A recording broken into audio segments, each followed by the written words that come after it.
specifically for gay men, able to find resources, connect with each other. Obviously, there's a lot of hate and discrimination that exists today, but especially then, there was a lot of discrimination. So a lot of stuff had to be under the behind the scenes. So it was a great way for people to connect. Our number was actually 407 the gays. True story. We don't have that number anymore, and I recommend no one to call it because someone else owns that phone number. But yeah, that's what we originally were. We were called the Gay Community Center and just had that hotline. And then when the 80s happened, especially with the HIV/AIDS epidemic happening in the early 80s, we opened our first brick and mortar to take in people. We actually changed our name. There was a lot of changes throughout the years with our name, but then we became the Gay and Lesbian Community Center. During that time, it was actually women that stepped up and were the caregivers to men that were dying from HIV and AIDS. Well, we do know now, right? I mean, HIV was stigmatized as being a gay disease, but we do know that HIV and AIDS impacts everyone in all communities. But during that time, it was important for us to do that work and also be part of like step up against AIDS and just be frontline when it came to HIV/AIDS activism in the 80s. And then during those times, we just started building our programming and growing as an organization. Where we at today, we're the LGBT plus center of Orlando. We serve all communities. We're actually I want to say we are the largest HIV testing site in Central Florida. We provide about 800 free HIV screenings every single month. We also provide free STI testing, about 400 of those every single month in partnership with the Florida Health Department. Before COVID and all this, we were open 7 days a week. We do have limited services right now, but we're super excited to get back to the norm of things. But historically, we're open 7 days a week, open from 9 o'clock in the morning to 8 o'clock at night. We have about like 35 different groups, all different groups of people that will come to the center, from gender identity caregiver groups for ages 7 to 12, or our senior program. We have a strong senior program called the OWLS, which is Older, Wiser Learning. They're LGBTQ seniors, and a lot of times we provide a free hot lunch, and they'll come here, interact, build games, and just kind of build community with each other. And that's our whole mission here, is to provide a safe space for many community members. Now, during COVID, we actually had to kind of put a pause to large gatherings and groups, and we're more heading on a virtual type of environment.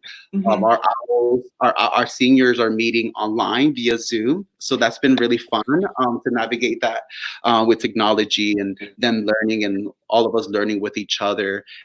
We now started doing, because we also provide free mental health counseling. So we switched to in-person to online free mental health counseling. So currently right now we're open Monday through Friday from 9 a.m. Till 4:30 p.m. providing STI testing, HIV testing, hepatitis C testing, online counseling.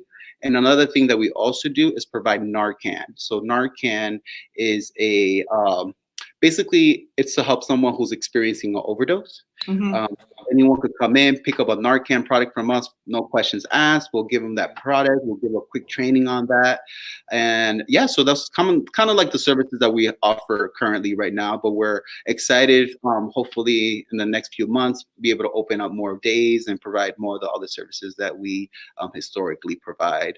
Wow. But we are seeing an influx of people coming in because originally with the whole shutdown, we were essential workers, but our priority was our community first, our volunteers, and our staff. So we wanted to make sure we had the process in place and had everything lined up. And then when we reopened on May 4th, we just set a lot of safety protocols in place. Yeah. When people come in, we have a COVID check outside, temperature check, and those individuals could come in and get those free services from us. Yeah. So even with COVID happening, the center is incredibly comprehensive, and it's almost like age 0 to 100. It's amazing. That is wonderful. It's those things, right? You have to pivot and change and figure out new strategies and new ways. And we recognize that the services that we provide are very essential. So that's why we're having to, Yeah. That is wonderful. So when COVID-19 essentially, when this all happened, we've been interviewing, folks once a week I think we started late in April, just from different backgrounds, you know, from professionals like you to just every people from wherever backgrounds, just like their experiences of what is happening in the world around them. But specifically for you in the center, perhaps, like, what were your immediate concerns about this pandemic and for the community? Like, what was going to happen, or what was the immediate thought process? Yeah, so that's a great question, because our immediate thought process is that a lot of people are losing their jobs, right? And we talk about community members, a lot of them work in tourism or hospitality. So a lot of those industries are shut down right now. And where we're at right now, historically, people are living paycheck to paycheck, and the most vulnerable falls into those categories. So that was a huge concern for our community members, to not be able to like provide a meal on, you know, have dinner or have these, you know, important things that they will need. So that was our biggest concern, right? Like our community was going to get hit really hard with those needs and those increased needs. Yeah, so that's why I'm super excited also to mention, since we're on the topic, that one of the things that we worked on here at the center in collaboration with other agencies, which actually was launched by Contigo Fund in partnership with the center, QLatinx, and the One Orlando Alliance, which the One Orlando Alliance has 32 partner organizations. And we built out this relief fund to be able to give immediate relief to LGBTQ plus people. So if anyone is interested either in donating or applying for that that relief, you could visit GoFundMe and search Central Florida LGBTQ plus Relief Fund, and and anyone could access the donation or access the application to apply for that relief. So far we put out almost $20,000 back into the communities, into our members. So a lot of the stories is that exactly that we're hearing, like people are losing their jobs, people don't even qualify maybe for unemployment, right? Because there's also, and community members is like in the LGBTQ community, we're very intersectional. So we have also people who are undocumented in LGBTQ, and a lot of those individuals who were working in certain industries are not going to qualify for unemployment, right? So they're going to be more at need. So we're also like making sure that those communities are lifted during this process, because it's important. Yeah, it's a hard time for a lot of people. Oh yeah, yeah. Are there any other like additional risk factors to be like specifically concerned about for the LGBTQ community? Yeah, I mean the access to care, right? And the access for people who's LGBTQ, access to care is so important. Language access is important. And when we talk about these things that impacts our community, a lot of times where I'm getting a lot of calls is from other mental health providers that maybe they don't specialize in LGBTQ issues. Yeah. So then we have therapists that do specialize in that. So even though we know, right, we're in Florida, we're 50th when it comes to mental health services in the state of Florida, right? Just in general. So when you think about LGBTQ plus people who need those type of services, they don't have access, maybe they don't have health insurance. And that's a huge thing too. A lot of people don't have health insurance. And a lot of therapists don't take health insurance too, right? So a lot of times that's a huge need. And I'm getting a lot of calls like that of people just looking for that, you know, things that privileged people have more access to, but when we talk about LGBTQ people, they may not have the same access as other people to those services. Was there any specific concerns with like youth heading back home or being stuck at home? I'm just like, especially maybe those that going back home to situations where parents or family members aren't aware or aren't as forgiving or won't even acknowledge of their identity. Has there been like an influx of calls or? Yeah, we have seen, because some people, they leave those situations that they're in their house, right? Even the college campuses, when they close and everybody had to return back to their houses and their homes where maybe their family is not so accepting of them. So there has been a lot of concerns there. And when we talk about our youth, the thing about this whole situation, and when I'm hearing also from our services, like our victim service centers and everything like that, where the child abuse cases are going down, right? during this time, but it's not because it's not happening. It's because that these individuals are in situations that maybe they can't go to school, and usually counselors or other community members are able to catch these types of things that are happening at home. So we're seeing a lot of those calls drop. So we probably might see like a huge increase later. So that's one of the things. Just because we don't see the numbers doesn't mean it's not happening. It's probably happening in more increased volumes than previous. Yeah, So, definitely. and then it's lucky too that we work with a lot of organizations, a lot of great organizations. There's a organization called Zebra Coalition where they work with homeless youth from the age of 12, from 13 to 24, and they're out there also making sure that checking on their clients and making sure that they're getting the services that they need as well. And we have seen an increase of calls, especially with shelters, like people looking for shelters and people looking for of like just an escape and a safe space. But unfortunately, during this time where we were already under resourced when it comes to beds and shelters, now there's protocols in place where now social distancing and at half capacity, right? It's exasperating what was already under service before. So right now there's a lot of like, there's not a lot of resources unfortunately out there, you know, and this is just kind of like unmasking a lot of that. I can see that. Florida is kind of slowly trickling back, kind of, sort of. How is the center? You kind of briefly touched on it in the beginning. You're slowly opening up your services again. Are people re-engaging? Do they feel safe to come back?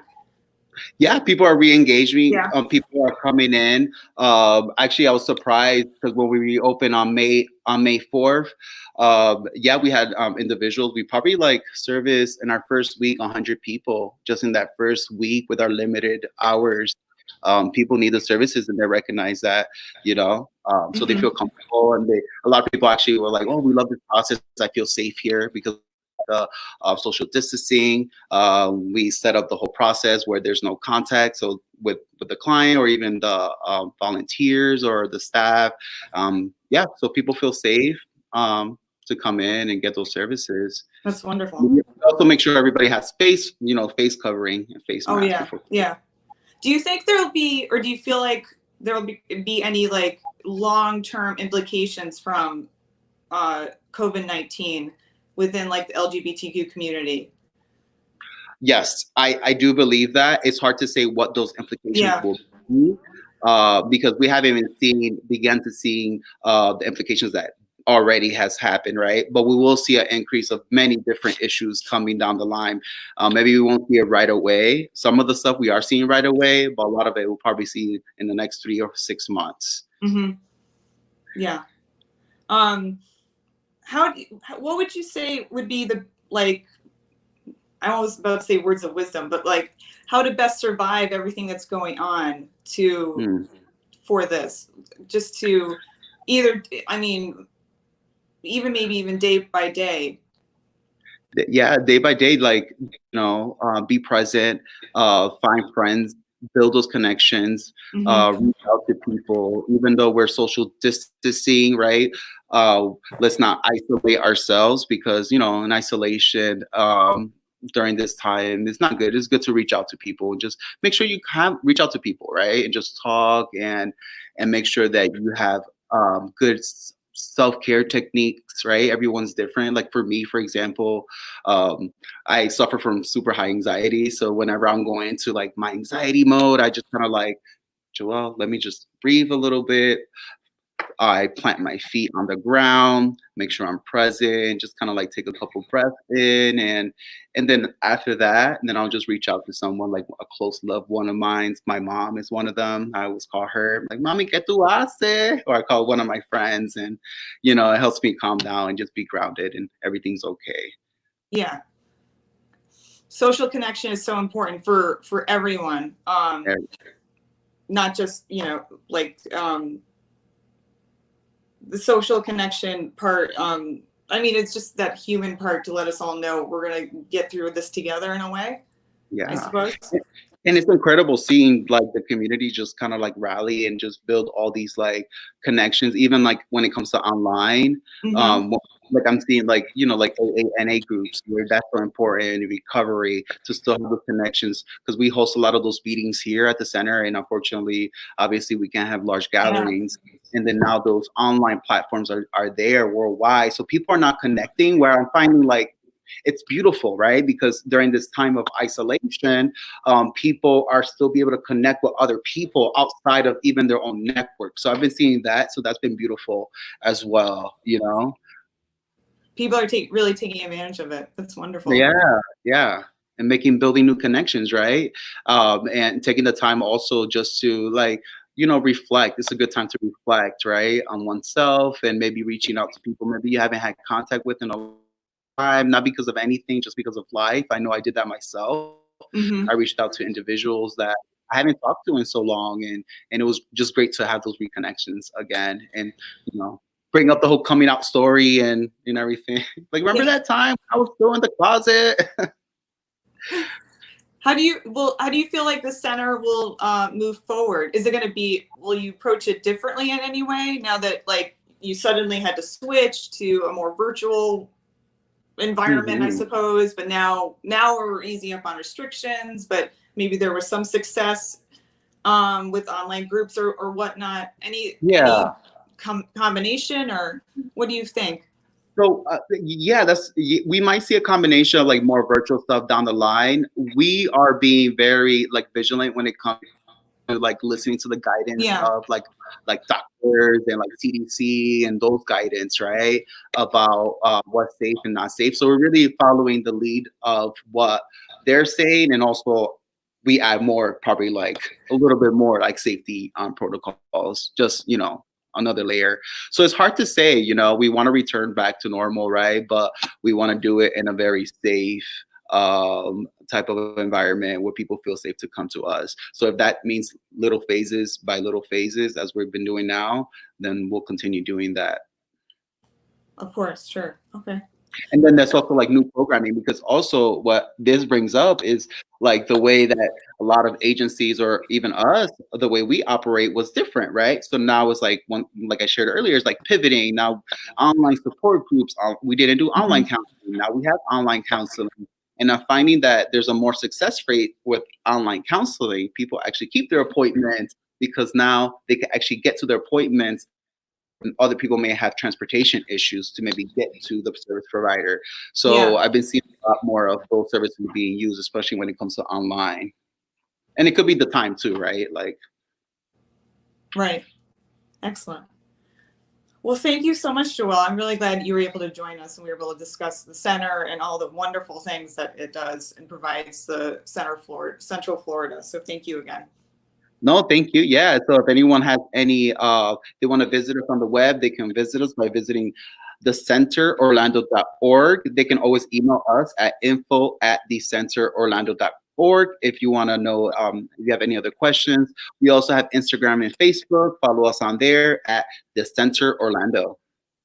Very cool. All right. Thank you, everybody, for another Hope TV episode, and we will see you next time.